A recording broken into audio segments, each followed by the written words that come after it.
Assalamualaikum warahmatullahi wabarakatuh. Selamat berjumpa kembali anak-anak. Bagaimana kabar kalian hari ini? Semoga kita selalu dalam lindungan Allah SWT, dalam keadaan sehat, tetap semangat, dan jangan lupa tetap jaga kebersihan dan tetap di rumah saja. Baiklah anak-anak, hari ini kita bertemu kembali akan melanjutkan pelajaran bahasa Indonesia.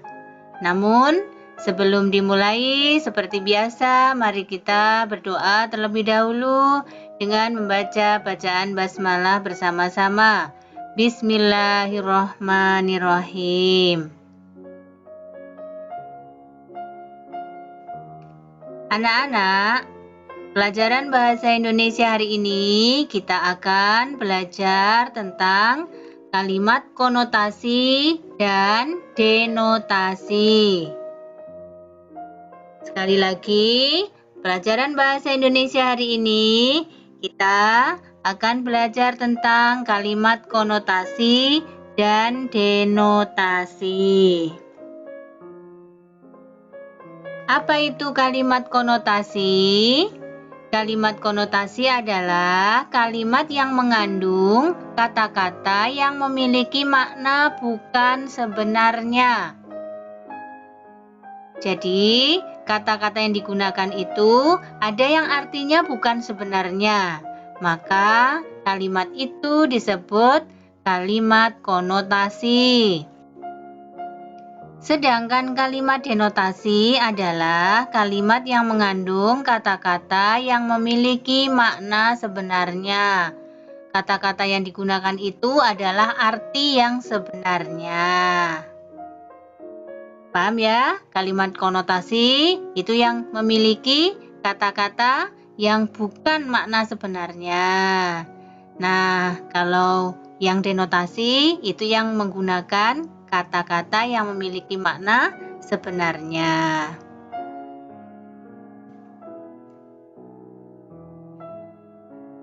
Baiklah anak-anak, untuk memahami materi ini, mari kita akan mencoba mengerjakan soal-soal.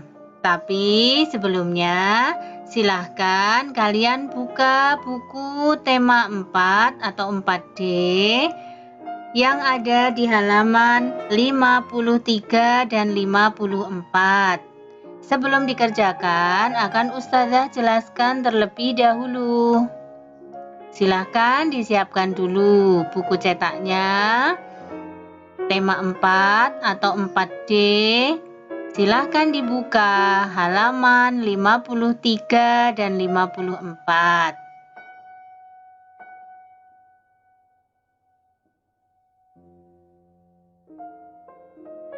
Bagaimana anak-anak, sudah siap semuanya?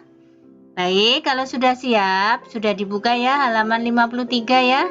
Mari kita lihat contoh soal nomor 1. Nomor 1 terdiri dari 2 kalimat. Yang pertama, hati-hati berteman dengannya. Ia dikenal panjang tangan. Kalimat yang kedua, Ardi memiliki tangan panjang, lebih panjang dari tangan manusia umumnya.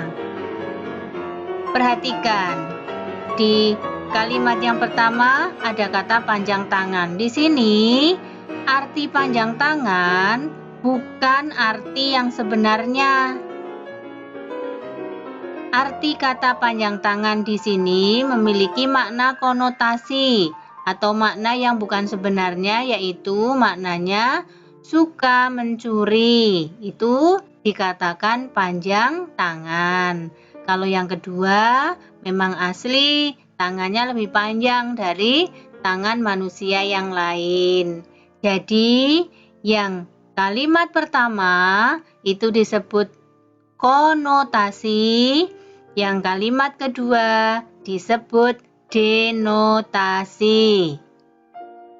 Bagaimana anak-anak? Paham ya? yang artinya bukan sebenarnya disebut konotasi, yang arti sebenarnya disebut denotasi. Contoh yang kedua. Mungkin nanti dengan beberapa contoh kalian akan lebih paham. Kalimat yang pertama pada nomor 2 berbunyi tangan kanan Ruli patah karena jatuh dari sepeda. Kalimat yang kedua, karena kejujurannya Pak Budi ditunjuk sebagai tangan kanan menteri. Dua kalimat ini menggunakan kata tangan kanan. Yang pertama, tangan kanan Ruli patah. Ini benar-benar tangan kanannya Ruli yang patah karena jatuh dari sepeda. Maka nomor 2, kalimat yang pertama disebut makna denotasi. Sedangkan yang kedua, karena kejujurannya Pak Budi ditunjuk sebagai tangan kanan menteri. Di sini maknanya bukan sebenarnya, karena di sini maknanya tangan kanan menteri adalah orang kepercayaannya menteri. Jadi yang kedua merupakan kalimat konotasi. Ulang lagi, nomor 2 yang pertama itu kalimat denotasi, yang kedua kalimat konotasi, sama-sama tangan kanan tetapi artinya berbeda. Yang tangan kanan patah berarti tangan kanan benar, tangannya yang sebelah kanan.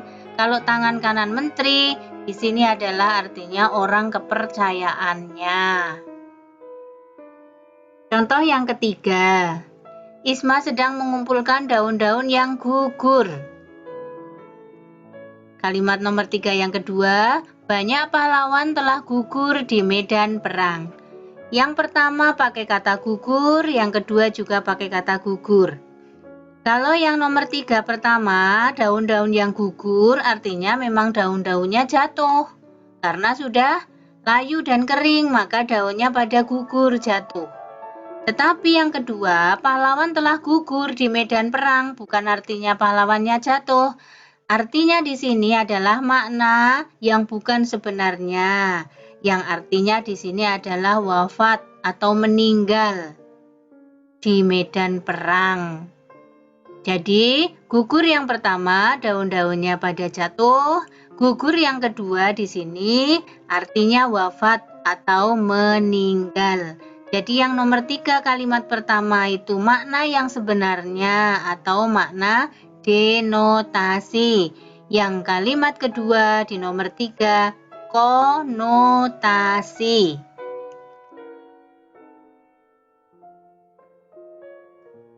Contoh yang keempat, karena krisis ekonomi banyak perusahaan yang gulung tikar. Yang kedua, Roni membantu ayah menggulung tikar setelah acara selesai. Yang pertama dan kedua di nomor 4 sama-sama menggunakan gulung tikar. Tetapi kalimat yang pertama bukan makna sebenarnya. Makna sebenarnya gulung tikar ada di kalimat yang kedua. Kalimat yang pertama, gulung tikar artinya bangkrut.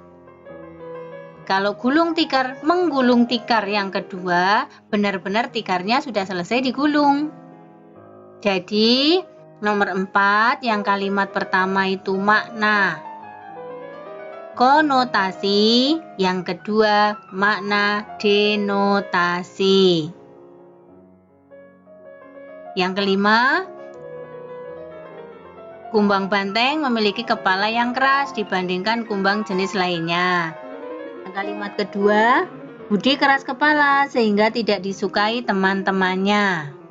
Sama-sama ada kepala keras, tetapi kalau yang pertama, makna kata yang sebenarnya kepala kumbang banteng itu memang keras. Kalau yang kedua, Budi keras kepala itu artinya susah diatur.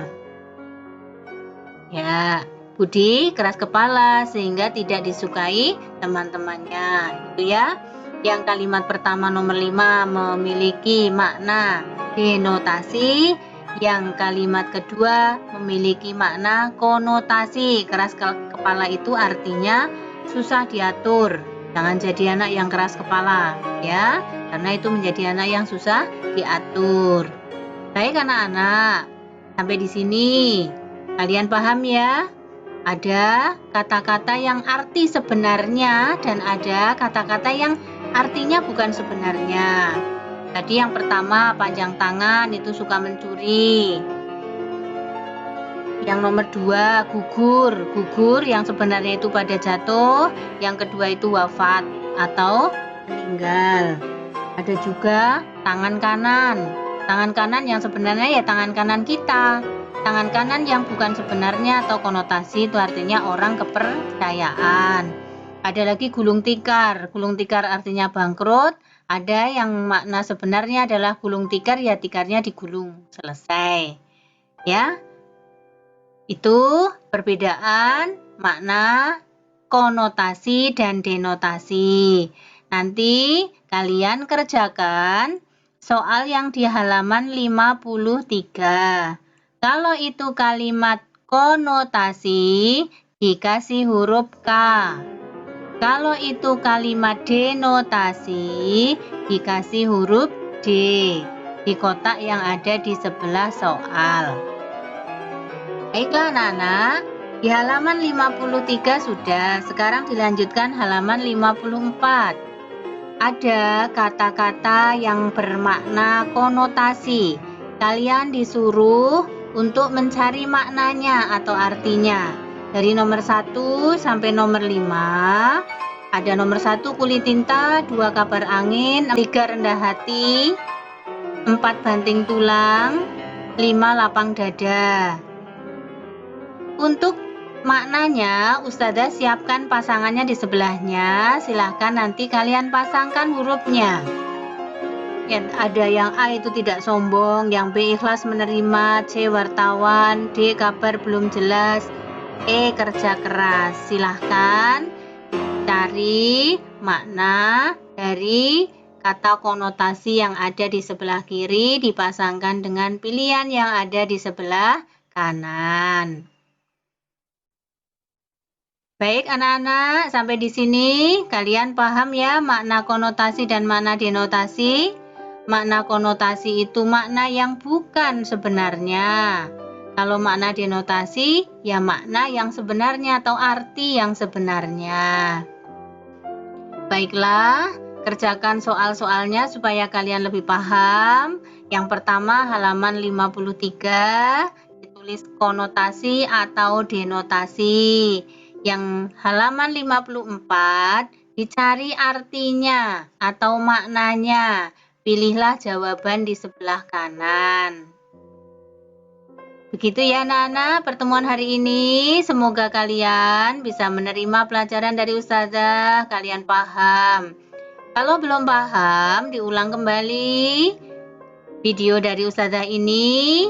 Juga kalian bisa membaca kembali penjelasan di halaman 53 dan 54. Baiklah anak-anak, pertemuan hari ini mari kita akhiri dengan membaca bacaan hamdalah bersama-sama. Alhamdulillahirabbil alamin. Assalamualaikum warahmatullahi wabarakatuh.